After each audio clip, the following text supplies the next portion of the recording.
Welcome back to the Moz House podcast. I'm your host, Jeremy Dennis. Today I'm thrilled to be joined by May 2025 resident artist at Moz House, Joshua Allen, an artist, community organizer, writer, and public speaker based in Brooklyn, New York.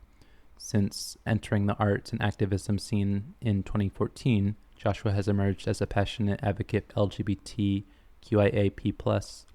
and people of color communities. Through creative action and stunning artwork and performances, Joshua envisions a world where all people are empowered to be their truest selves, a vision deeply aligned with our mission here at House as well. A multidisciplinary artist, Joshua's work invites us to radically imagine a more just, equitable, and joyous world.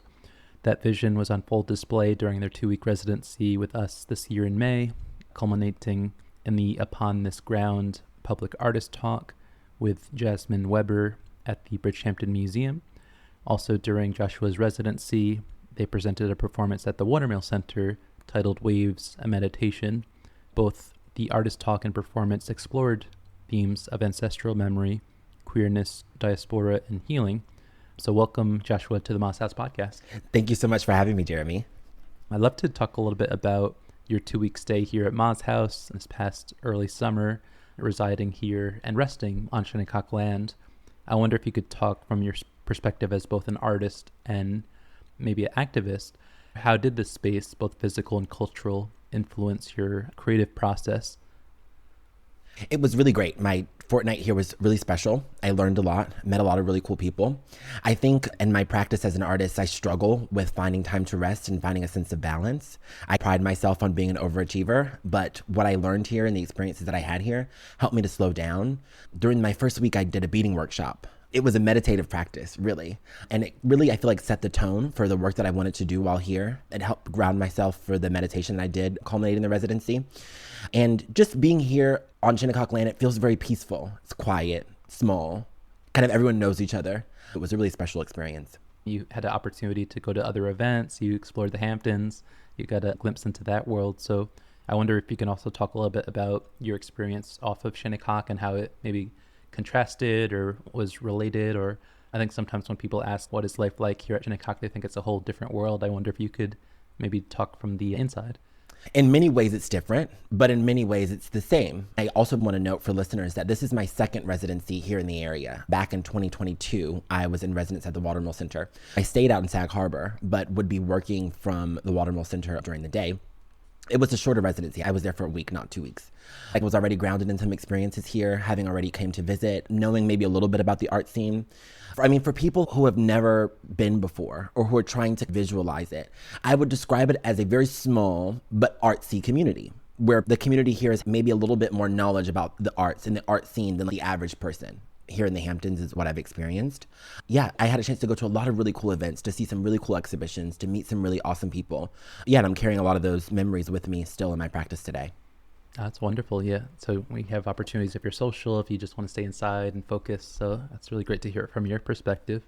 I wonder if, since it's been about 2 or 3 weeks since you've been here, maybe even longer, I wonder if you could talk a little bit about your practice in general and how it might have shifted from your departure from Moz House. What are you focusing on now? What are you working on now?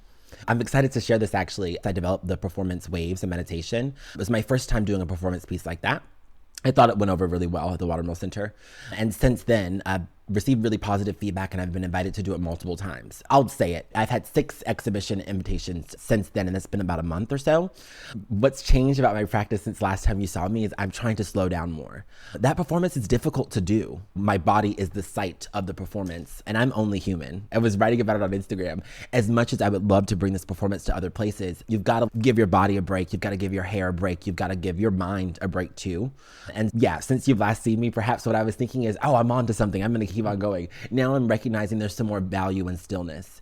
And so I would say that's how my practice has evolved some too. And maybe another note is just that it was really a cool experience being here. And as an artist, I'm sure you experience this as well. People are trying to locate you, so they want to know what medium you're working in. I'm flying through all the mediums. And I feel like my time here made me feel more confident being multidisciplinary as an artist. So those are some updates from me. That's wonderful. Well, congratulations on all those invites. Can you talk a little bit about Waves as a performance, and maybe you'll get even more invites and overwhelm your schedule? But from my perspective, it was I believe 13 minutes, your head was submerged in Atlantic saltwater from either Cooper's or Shinnecock Beach, whichever you prefer to call it.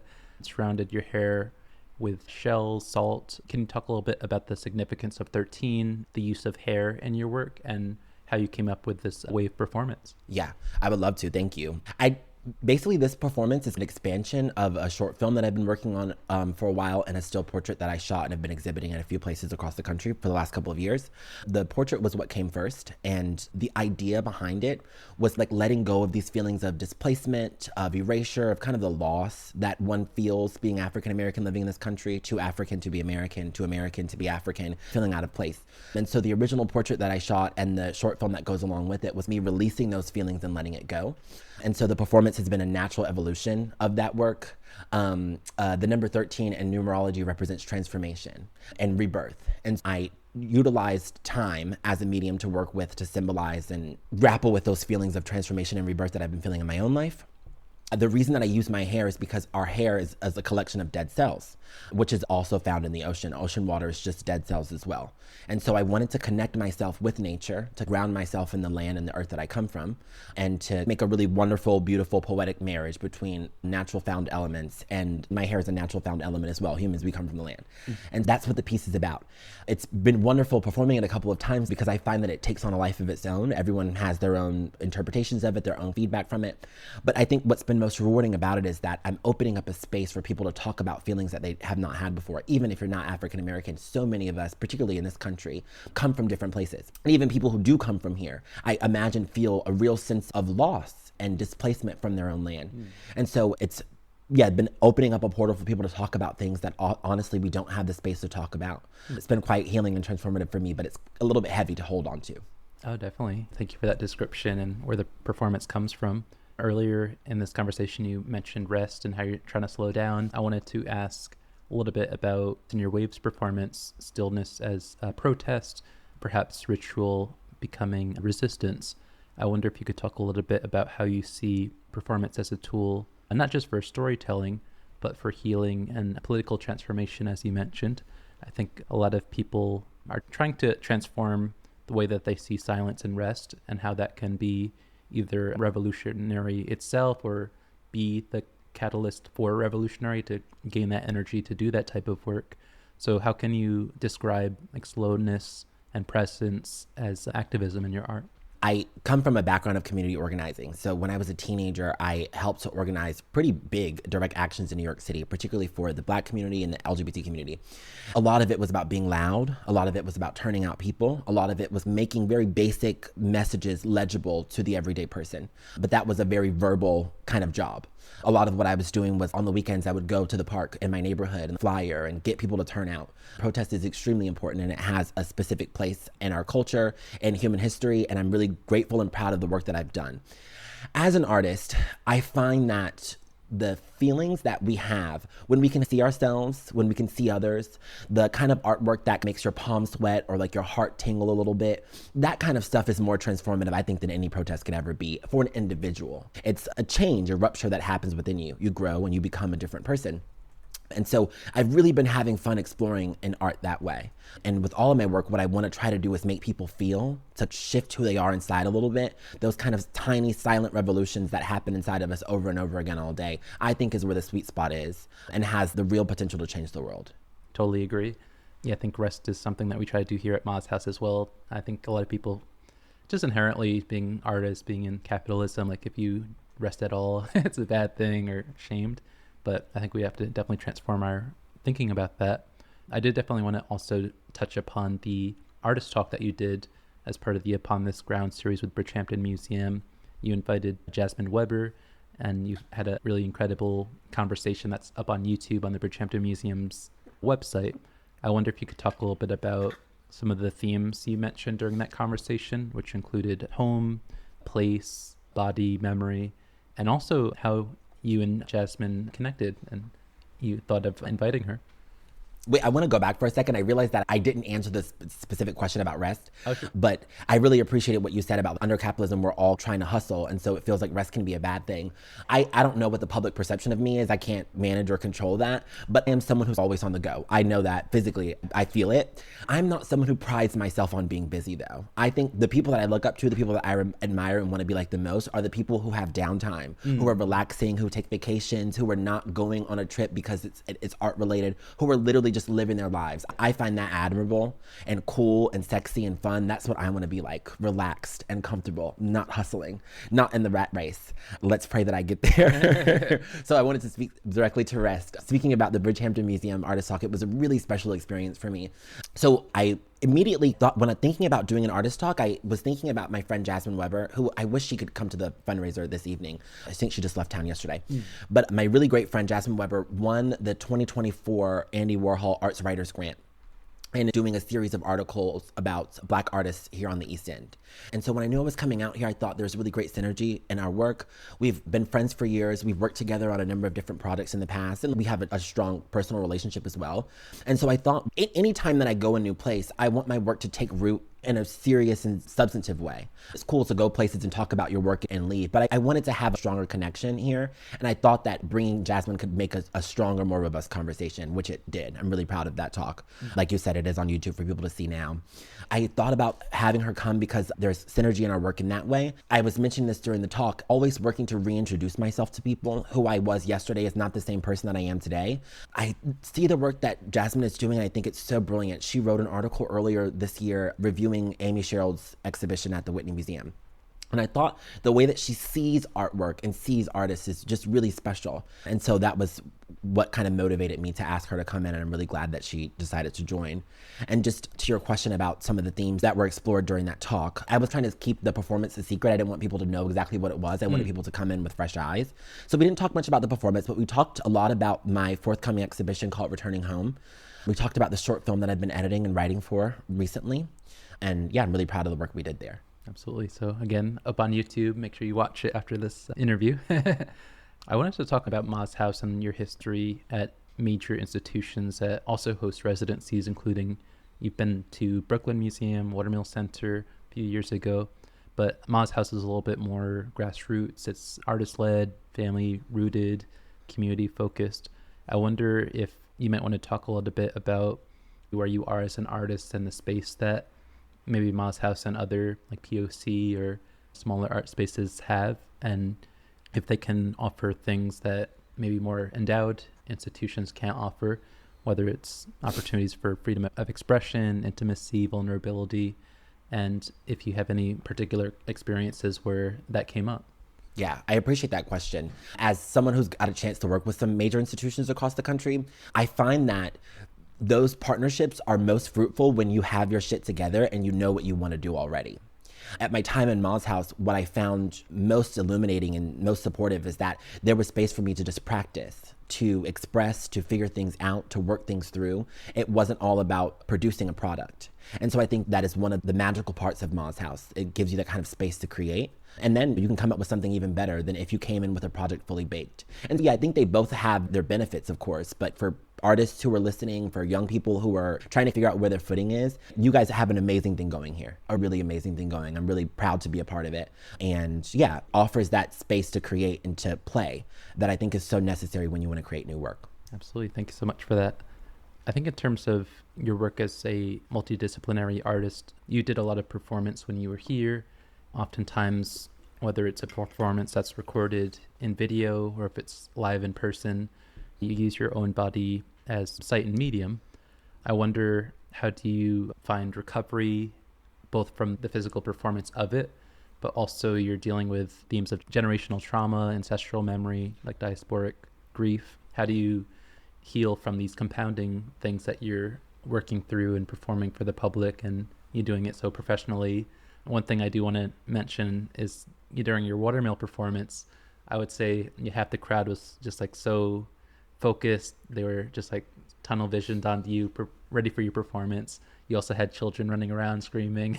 How do you carry yourself in these atmospheres where it's unpredictable?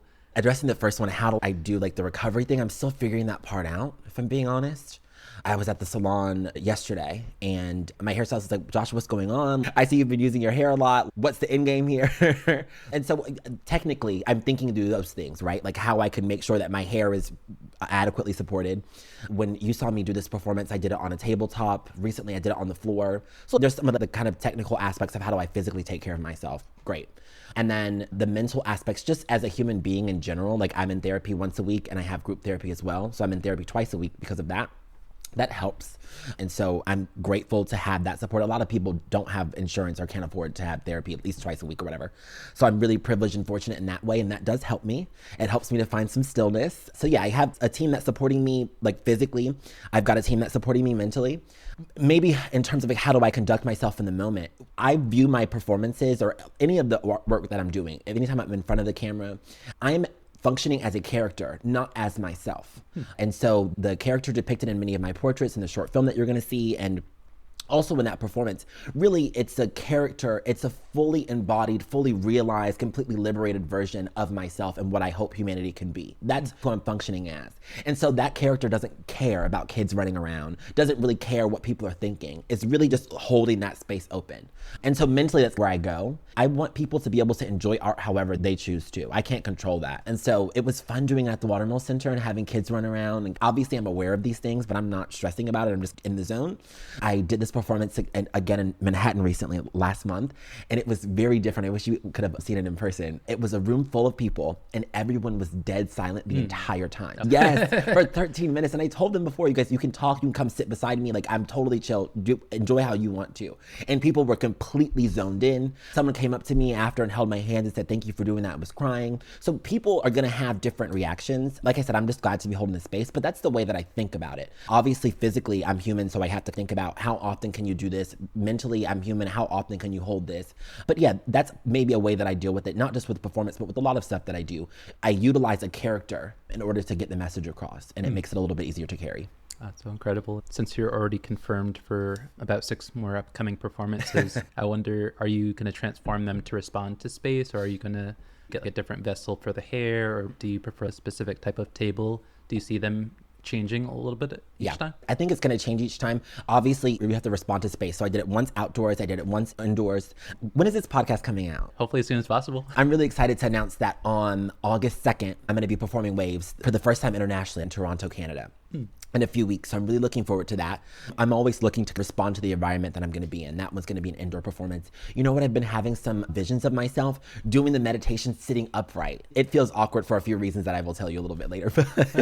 But I've been envisioning myself sitting down and doing the performance just with my eyes closed, sitting in meditation. Yeah, I'm working on playing with materials because there is a way that I can get like a portable wash bowl that just comes with the seat. And I could sit in a wash basin that way. So I'm enjoying playing with it, moving the pieces around. When we did the performance last time, we had to treat some mulch because you can't put salt on the open grass. So I did it with treated mulch the first time, and the second time I did it with the actual salt inside, and we just cleaned it up later. So I'm enjoying playing with different materials, having fun with them. Yeah, so things are going to change. That's so exciting. I hope each one is documented if that's something you're open to. And so much of what Moz House tries to do, we try to do a lot of different things, but allowing for dialogue is so much part of what we're trying to do, presenting art, being a space to talk about art.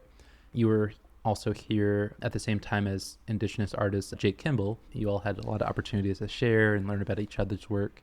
I wonder, besides Jake and besides at Bridgehampton Museum and Watermill Center, or maybe within one of those, are there any conversations or reflections or moments of maybe revelation that came out or stuck with you, or maybe shifted your way of thinking during your 2 weeks here at Moz House? I think the most beneficial thing of any residency is the people that you meet. Spending time with Jamie Harrell and Jake Kimball was extremely special. I learned a lot from them both. Me and Jake had a lot of time to talk and to become friends. Jake is not afraid to perform in open public space. They actually look at it, a medium to work with. And sometimes, if I'm being honest, I feel a little bit intimidated by working outdoors or in public space. And we all are allowed to chart our careers and our trajectories however we want to. If I want to be an institutional girly, that's my business. I could be in museums all day if I want to. But I think I maybe pigeonholed myself a little bit too much working in institutions. It's okay to be outdoors too. And work can take on a whole new meaning that way. And so spending time with them and having conversations with them and just seeing their process about how they go to develop a performance, it really lit something up in me and inspired me to do the same. So that was really special. And just in general, like you said, it's not just the community here at Ma's house. It was so many other people that I had the privilege to connect with while I was here for the 2 weeks. We were busy for that 2 weeks. And so I feel like so many of the conversations left me transformed. And I think the overwhelming feeling that I walked away with was, it's okay to expand. I walked away feeling. Oh, definitely. And this is a little bit of a tangent, but today is July 9th, the day of our fundraiser, and you're here to come and celebrate Ma's house, and you're part of the history, so celebrating yourself as well. So thanks for coming back and sitting down. I think part of what we also ask as part of the reciprocity behind the residency is not only do you lead a public performance or artist talk as a visiting artist for our community, but I wonder if you could talk to our listeners or maybe even our broader audience a little bit about how you started out in organizing and activism and then became an artist. I think I asked you this question during your stay a couple weeks ago, but do you see yourself as maybe returning that opposite direction where you're creating art for political movements or for activism? I think that this is such a even more relevant question after 2020, after BLM, and I think a lot of people are trying to transform their art to have more of a message or something that can be pulled away in that regard. Yeah, I think, I don't know, it's difficult to describe. My life is about art now. For the better part of 10 years, my life was all about community organizing. I was really involved in the philanthropic field as well. I would say I'm like a retired community organizer now. But obviously, I'm still organizing a community every day. That's what we're doing here today. But in terms of as a profession, that's not my job anymore. It's not what I do. I'm also only human. There's only so many hours in the day. And so to achieve at the level that I would like to in the art world, it just would be impossible to hold both. I had a conversation, maybe this was in 2020 or 2021, with one of my mentors and friends, Tourmaline, who was a mentor at the Silver Arts Projects when I was in residence there. And we've known each other for over 10 years as well. We met when I was a teenager and has always been a really influential guiding force in my life. I was saying to her when I first started my practice, I'm gonna make this artwork and it's gonna be so transformative and it's gonna help to change the world. And she said to me, Josh, that's great. But also if you just wanna make things because they're pretty, that's valid too. And that really helped me to reset my brain, because I think for so long as a Black person living in this country, it feels like a burden at all times to carry on this legacy of resistance and of change making that my ancestors did that allowed me to have the experiences that I do today. And that kind of viewing it as a burden as opposed to a privilege was weighing me down a little bit. And then when I realized, oh, you could just make things because they're pretty or because they make you happy or because they spark joy in you, that is important. And that does actually spark change. When I see artists who are just like, who are creating the art that they want to see in the world, it inspires me. Like I took the Long Island Railroad earlier and there was a Derek Adams piece like in the train station. I doubt he was making that piece thinking, oh, this piece is going to change the world. I think that's just the kind of art that he wanted to see in the world. And that's where I find myself trying to create from every day now. What do I want to see? What would make me happy? What would feel good? Like I said, a lot of my work has been about personal transformation. What's going to help heal and free me so I could live a better life for myself? That's been the space that I've been practicing at. And I would tell other artists maybe to try to do the same thing too. The way that we live our lives is activism. It can be in a negative way or a positive way, but it is. And we do have the ability to transform the world through creating our art, but also the way that we live our lives. The last thing I'll say on this is I always think about the Andre DeShields quote where he says, the top of one mountain is just the bottom of another one, so keep on climbing. When I think about my personal transformation from community organizing to making art, it's just moving from one mountain to the next and continuing my climb. So wonderful. I think responding to your answer, I feel the same way about, do we want art to always be about trauma or make people sad, or do we want to see triumphant depictions of our community? I always go back and forth between those two things, but I think one thing I did come to a conclusion on is I'm hoping that some of my more sad or antagonistic works one day become irrelevant because, say, for example, one of them is about the land back movement, and hopefully we'll accomplish that one day and the art will no longer need to serve that purpose. So it's a little bit of optimism. It's a little bit of you trying to see those two lanes of creation coexist at the same time. It's totally possible. I do also wonder, one thing that's similar about both of our works is that it's so personal, it's so about ancestry, but you mentioned something new that I learned today, which is that you're creating a character, or you're performing as a character instead of yourself in your performances. So I wonder if you could talk a little bit about how did you come to this process or this way of seeing oneself, and how does that help you? I utilize characters. I'll show you some stuff, and people could find it online. While I was in residence at the Brooklyn Museum with For Freedom's, the entire collective shot a news pilot. It was like an experimental news show, like artists' take on the news. We shot a 30-minute pilot, and I was the anchor for the show. For this show, I utilize a character. Sometimes when I'm hosting events, or I was on the host committee for a gala recently that required me to present an award and do stuff like that. So I play with characters all the time. But the specific character that you're asked, so I'm just letting you know that in general, part of my practice is utilizing characters. I think they're so wonderful because they allow us to, characters are like a vehicle to discuss things on a kind of like a 30,000 foot level. Like even what Stephen Colbert does with his interviews or what Z-Way does, it gives you an opportunity to answer the stupidest questions without it feeling awkward. And so that's the approach that I take to character work. I want to say the character doesn't have a name, but the character maybe developed in 2022 when I first started shooting for this project. I remember thinking like, what I wanted to feel in my own life and what I wanted to see in the world was just someone who was free of that trauma that you were speaking about, who was post that, who didn't feel the need to prove anything or be anything, who was fully realized, who knew exactly who they were, where they're from, where they belong, and embodied that in a beautiful sense. I'm playing the character in the portraits that you see. I'm playing this character in the short film that you'll see. And I play the character now, utilize it for this performance. And I really enjoy it. I try not to go into character too much in my everyday life, obviously, but I find that the character stays with me all the time. And it brings me a real sense of peace. Because what you're saying, we have optimism for the future. We have goals and aspirations for our lives, for our histories, for our cultures, for our ancestors, etc. And the character gives me an opportunity to play with that. Definitely. Maybe speaking of character, you were speaking about character with your Waves performance. One of the greatest assets of the proximity of Moss House is just its proximity to the beach. And I remember you were asking about water as soon as you got here for your performance. I wonder if you could talk a little bit about like how does water become an important medium in your work, and how do you think of it in terms of practicality? Just because we traditionally have a lot of painters, we have a lot of photographers, we have a lot of performance artists, but when you incorporate water, it becomes a whole. So how did you end up maybe first utilizing water, and do you have any future projects using it? Yes, I'm always working with water. I'm a person who likes water in general. I like to swim. I think it's beautiful. I like to look at it. I like the aesthetic value of it. I like the creative value of it. I like the pleasure value of it. I enjoy working with water. Even sometimes if you can't see it, I'm working with it. For example, for this performance that I did in the short film, I had soaked 13 pounds of beads in water before putting them in my hair, just to be in conversation with the earth and the water and the elements around me. And so if you see it in a still portrait or if you see it in a film, you're not going to know that water's a part of that practice, but it is. I find that it's like water found in nature is very grounding for me. And with all of my work, even with portraiture, what I'm trying to do is be in a deeper conversation than just what we can see visually.